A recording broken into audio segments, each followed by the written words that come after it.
Today, we're going to dive into the story of a man whose mind literally created a new world and then found himself condemned by that very same world. We're talking about the brilliant, complicated, and deeply conflicted figure of J. Robert Oppenheimer. You know, there are very few quotes in all of history that carry this much weight. These are the words that came to Oppenheimer's mind the very moment he watched the atomic age being born.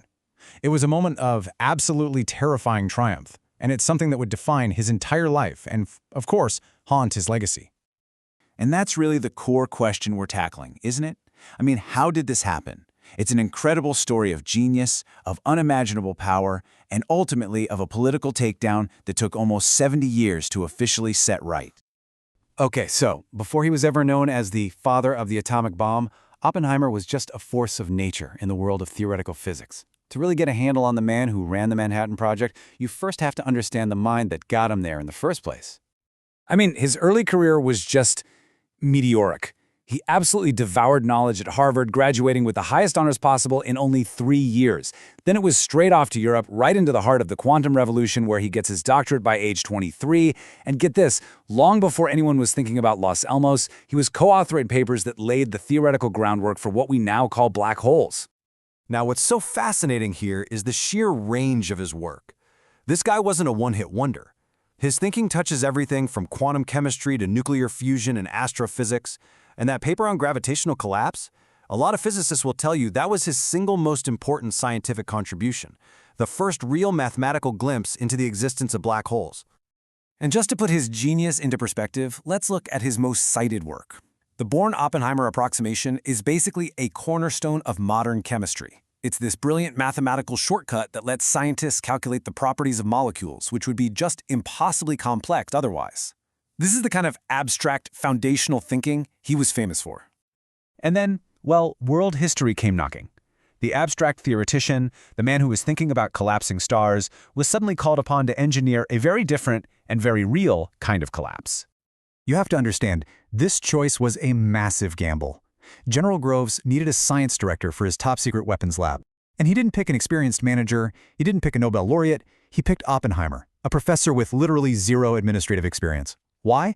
Because he saw that Oppenheimer had this uncanny ability to grasp these hugely complex ideas from totally different fields and bring them all together. And this slide right here shows you exactly the kind of impossible challenge he was facing. The team's first plan for the plutonium bomb, this pretty simple gun design, was found to be a total dud. It wasn't going to work. The problem was an unstable isotope that would cause the bomb to pre-detonate. Basically, it would just fizzle. So Oppenheimer had to pivot the entire lab, thousands of people, towards this radically complex implosion design. It was a theoretical long shot that now had to work on a deadline with the fate of the war hanging in the balance. And the result of that pivot? Well, it was this. On July 16, 1945, out in the New Mexico desert, their gadget worked. The mushroom cloud climbed over 7 miles into the sky. And in that one blinding flash, the world and warfare was changed forever. But that celebration of scientific success, yeah, it was incredibly short-lived. For Oppenheimer, the victory was almost immediately crushed by a profound moral crisis. He didn't just see their creation as a weapon, he saw it as a sin, a burden of knowledge that he and all his fellow scientists would have to carry for the rest of their lives. And that moral awakening, that sense of sin, set him on a direct collision course with the very government he had just served. The man who delivered the ultimate weapon was about to be treated as a threat to national security.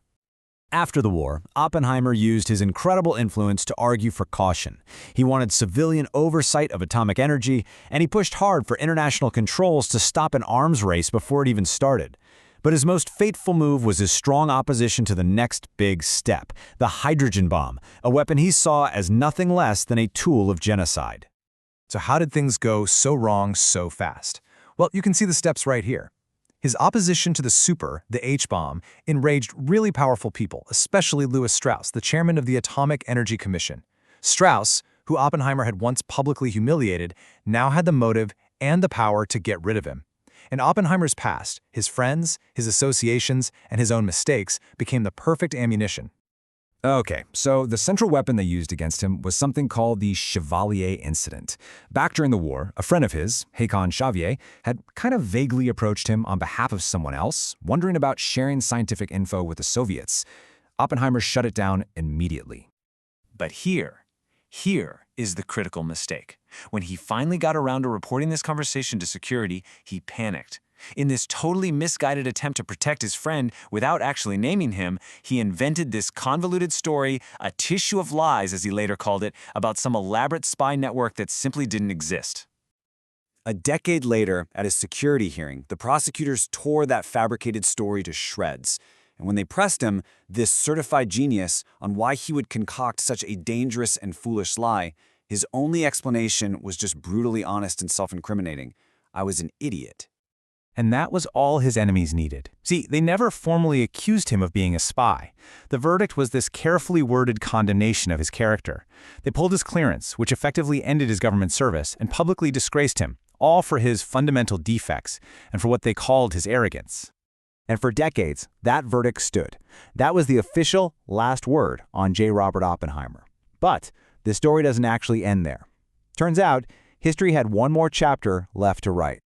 In December of 2022, the Department of Energy officially threw out the 1954 decision. A review found that the original hearing wasn't just unfair, it was a rigged game. The board was having improper chats with the prosecution, Oppenheimer's own lawyers were denied key evidence, and maybe most important of all, the whole thing was politically motivated from the start to silence his opinions on the H-bomb.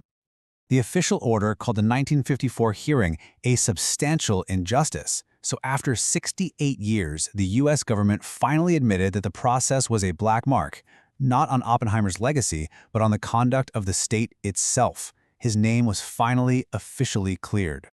Which leaves us with a final and pretty vital question. Oppenheimer's story really shows this incredible tension between the scientist who creates a new power and the political system that wants to control it. His life really forces us to ask, when we unlock forces as powerful as the atom, who gets to decide our future? The creators, the politicians, or someone else entirely?